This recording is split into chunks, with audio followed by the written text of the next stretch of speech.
I'm Aurelie Bressollette, and I work for RedWire Space in Luxembourg, and I'm the Director of Programs and Procurement. So what makes this conversation right now very crucial is the fact that we're seeing this environmental topic going into space domain, just like we have on Earth. We want to take care of what's going on up there. So it's important to start about reusing, about not collecting debris. And I think everyone is very much aware of that. And I think now is the time to transit between talks and studies into actually doing it. And I think there are a lot of companies out there who are very innovative, are ready to do that. RedWire is one of them. We have developed the robotic arm for that purpose. So yeah, it's really the time to discuss that topic right now. The way that in-orbit servicing and assembly and manufacturing can support sustainability is very clear to me.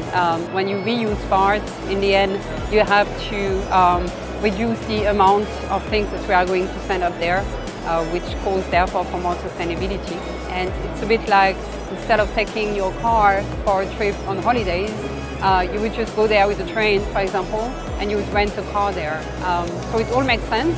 It's just until now we didn't have the right technology to do it. And so now is really the time to roll up the sleeves and get this done. So as in everything in space, collaboration is key. You don't do everything by yourself. It's just too much money and too much things to put together and too many competencies.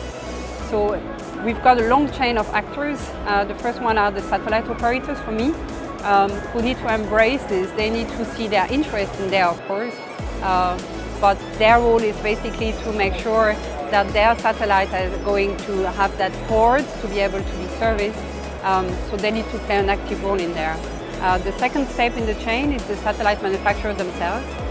So they need to think in terms of how can I not assemble my entire satellite on Earth and send it like this, but how can I have it assembled?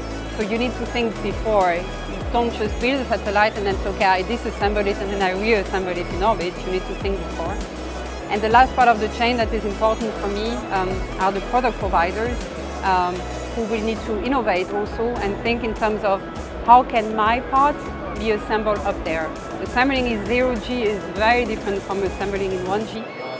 So we need everyone to really work together. It's not just one actor that will make this happen. For the first time we are here as one team. We are one RedWire Space Europe, so we have our Belgian colleagues over there and here on the Luxembourg stand as well. And the other thing is, as every time at Space Tech, you just walk around and then you find all colleagues who now have a different role, maybe are doing something different.